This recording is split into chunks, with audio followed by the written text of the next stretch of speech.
Assalamualaikum, selamat pagi, berjumpa kembali dengan Bunda Sesa. Bagaimana kabar kalian hari ini? Semoga kalian selalu dalam keadaan sehat walafiat ya. Semangat belajar ya. Hari ini kita belajar kelas 5, tema 1, subtema 3, pembelajaran 3.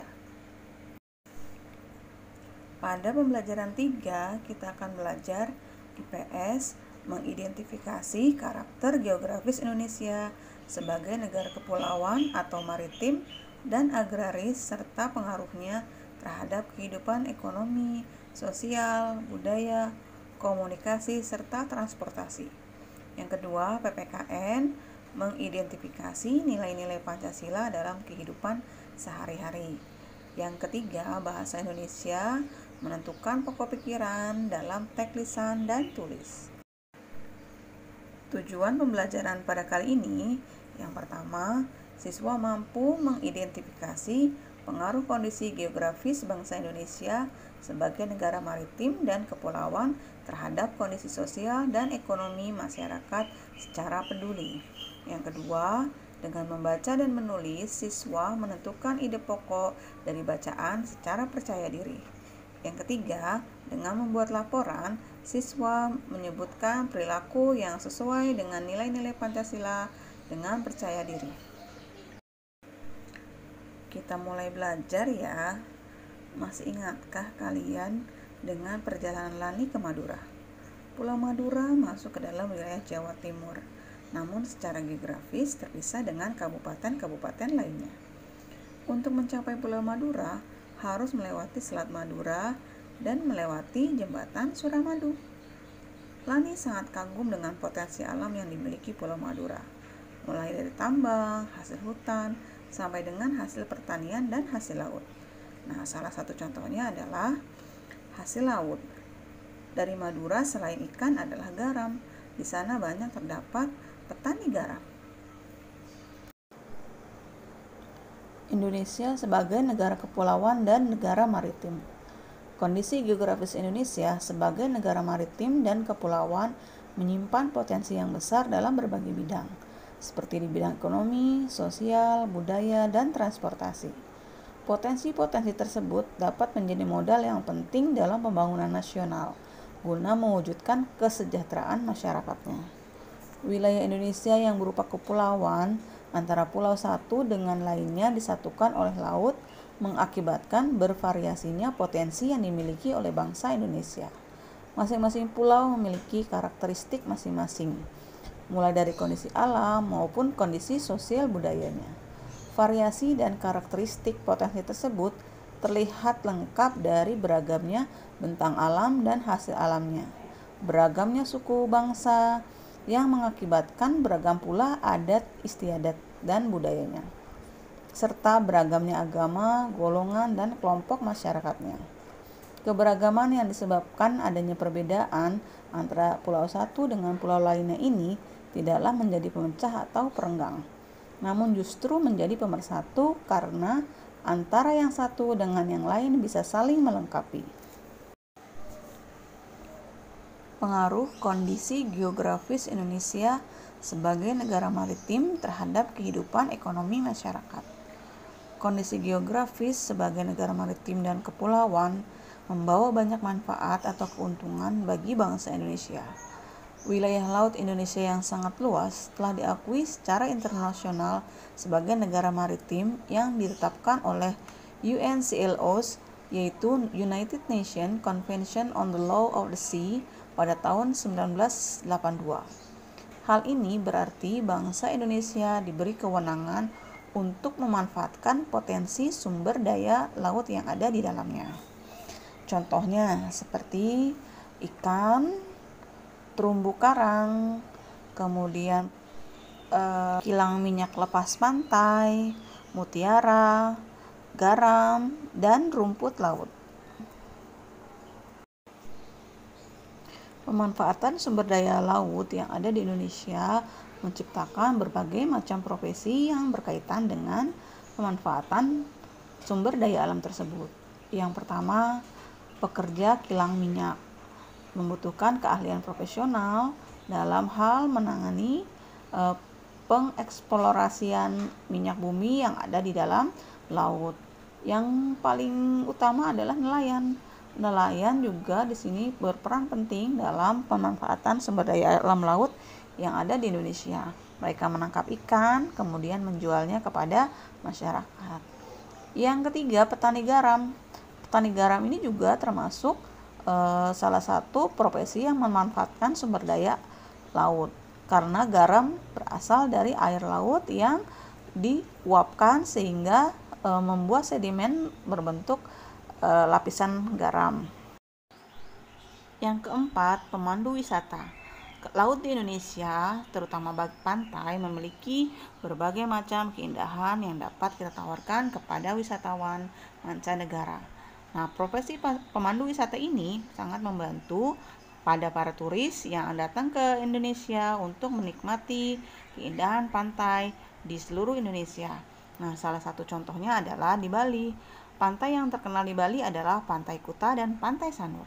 Dan masih banyak ya profesi-profesi yang lain yang berkaitan dengan pemanfaatan sumber daya laut. Pengaruh kondisi geografis Indonesia sebagai negara maritim terhadap kehidupan sosial masyarakat. Sebagai negara maritim dan kepulauan yang berada di antara benua Australia dan Asia, membawa pengaruh terhadap kehidupan sosial budaya bangsa Indonesia. Hal ini bisa terjadi karena dengan posisi tersebut menyebabkan Indonesia menjadi jalur perdagangan dunia. Mau tidak mau, banyak pedagang dari berbagai negara di seluruh belahan bumi ini akan melewati dan mampir ke Indonesia.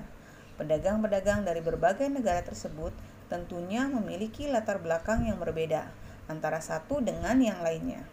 Para pedagang yang mampir dan ada sebagian yang menetap di Indonesia turut membawa adat budaya dari negara asalnya. Lambat laun, adat budaya yang dibawa tersebut akan berbaur, bercampur, bahkan melebur dengan budaya asli Indonesia. Berikut adalah beberapa dampak yang diakibatkan oleh letak dan kondisi geografis bangsa Indonesia sebagai negara maritim atau kepulauan. Yang pertama, komunikasi dan interaksi antar penduduk menjadi lebih mudah, baik antar warga Indonesia maupun orang Indonesia dengan warga asing. Hal ini didukung adanya kemajuan teknologi di bidang pelayaran antar pulau dan antar negara. Yang kedua, terjadinya pembauran, pencampuran, atau peleburan nilai-nilai antar pulau dan antar negara. Contohnya dalam hal kebudayaan. Yang ketiga, munculnya perkampungan etnis tertentu seperti Pecinan dan Kampung Arab, di mana di daerah tersebut berkumpul etnis-etnis tertentu yang disebutkan seperti di atas. Contohnya etnis Cina dan etnis Arab. Yang keempat, terjadinya perubahan perilaku masyarakat karena pengaruh masuknya pola dan nilai perilaku dari pulau, daerah, maupun negara lain. Yang kelima, terjadinya perpindahan ilmu, pengetahuan, dan teknologi. Sekarang kita membaca ya, kejayaan bahari masa lalu. Sejarah telah mencatat bahwa kejayaan bahari bangsa Indonesia sudah lahir sebelum kemerdekaan. Hal ini dibuktikan dengan adanya temuan-temuan situs prasejarah maupun sejarah. Penemuan situs prasejarah di gua-gua Pulau Muna, Seram, dan Arguni yang dipenuhi oleh lukisan-lukisan perahu layar menggambarkan bahwa nenek moyang bangsa Indonesia merupakan bangsa pelaut. Selain itu, ditemukan kesamaan benda-benda sejarah suku aborigin di Australia dengan benda-benda sejarah yang ditemukan di Pulau Jawa. Penemuan ini menggambarkan bahwa nenek moyang bangsa kita telah melakukan hubungan dengan bangsa lain, yang tentunya menggunakan kapal-kapal layar. Kerajaan Sriwijaya bahkan memiliki armada laut yang besar dan kuat. Armada laut Sriwijaya mampu menguasai jalur perdagangan laut dan memungut cukai atas penggunaan laut. Pengaruh Sriwijaya meliputi Asia Tenggara. Hal ini dibuktikan dengan catatan sejarah bahwa terdapat hubungan erat dengan Kerajaan Champa yang terletak di antara Kamboja dan Laos. Kerajaan Mataram kuno di Jawa Tengah mampu membangun Candi Borobudur. Pada candi tersebut terdapat relief berupa gambar perahu layar dengan tiang-tiang layar yang kukuh dan menggunakan layar segi 4 yang lebar. Kerajaan Singosari di bawah kepemimpinan Raja Kertanegara pun juga memiliki armada kapal dagang yang mampu mengadakan hubungan-hubungan dagang lintas laut. Bahkan, perkembangan Kerajaan Singosari dianggap sebagai ancaman bagi Kerajaan Tiongkok dengan rajanya Kubilai Khan. Raja Kubilai Khan mengirimkan armada perangnya dan mendarat di Pulau Jawa. Pada masa itu, Raden Wijaya mendirikan Kerajaan Majapahit. Kerajaan Majapahit kemudian berkembang menjadi kerajaan maritim yang besar. Kerajaan Majapahit memiliki pengaruh dan kekuasaan yang luas meliputi wilayah Nusantara. Dengan kekuatan armada lautnya dan didukung oleh kemampuan perang Patih Gajah Mada, wilayah Kerajaan Majapahit kian luas. Dengan bukti-bukti sejarah inilah tidak bisa dielakkan bahwa kejayaan bahari bangsa Indonesia telah ada sejak zaman dahulu. Namun dalam perjalanannya, kejayaan bahari ini mulai mengalami keredupan seiring terjadinya penjajahan Belanda dengan praktik kebaharian kolonialnya. Pada masa kolonial Belanda, masyarakat Indonesia dibatasi perhubungan dengan laut. Misalnya larangan berdagang selain dengan pihak Belanda. Padahal sebelumnya telah muncul beberapa kerajaan bahari Nusantara. Hal ini mengakibatkan budaya bahari Indonesia memasuki masa suramnya. Pada masa kolonial Belanda juga terjadi pengikisan semangat bahari Indonesia, dikarenakan pemerintah kolonial lebih mementingkan bidang agraris untuk kepentingan mereka dibanding dengan bidang kemaritiman. Pemerintahan kolonial menggenjot bidang agraris dengan tujuan untuk memenuhi kepentingan dagang rempah-rempah mereka dengan negara-negara di Eropa. Sekarang kita akan belajar PTKN tentang Pancasila sebagai satu kesatuan. Pancasila berasal dari kata panca dan sila. Panca artinya 5, sila artinya asas atau dasar. Jadi Pancasila adalah 5 dasar atau 5 asas yang digunakan sebagai pedoman hidup bangsa Indonesia. Pancasila diumpamakan sebagai satu paket lengkap yang menopang negara kesatuan Republik Indonesia. Pancasila merupakan satu kesatuan yang bulat dan utuh dari kelima silanya. Sila ke-1 menjiwai sila kedua, menjiwai sila ketiga, keempat, dan kelima, dan seterusnya. Walaupun masing-masing sila mempunyai nilai-nilai sendiri, tetapi hubungan antar sila merupakan hubungan yang utuh dan saling terkait. Setiap sila yang membentuk Pancasila merupakan unsur yang mutlak yang membentuk kesatuan, bukan unsur pelengkap. Artinya, satu sila menjiwai dan dijiwai oleh sila-sila yang lain. Oleh karena itu, Pancasila tidak dapat diubah menjadi trisila atau ekasila. Pencerminan sila-sila dalam Pancasila yang saling melengkapi dapat kita ambil contoh pada pemilihan ketua kelas. Pada pemilihan ketua kelas, setiap siswa berhak mencalonkan diri menjadi ketua kelas. Nah, ini sesuai dengan sila keadilan sosial bagi seluruh rakyat Indonesia. Kemudian ketua kelas dipilih berdasarkan mufakat kesepakatan dari seluruh siswa kelas tersebut. Nah, ini sesuai dengan sila keempat, kerakyatan yang dipimpin oleh hikmat kebijaksanaan dalam permusyawaratan perwakilan.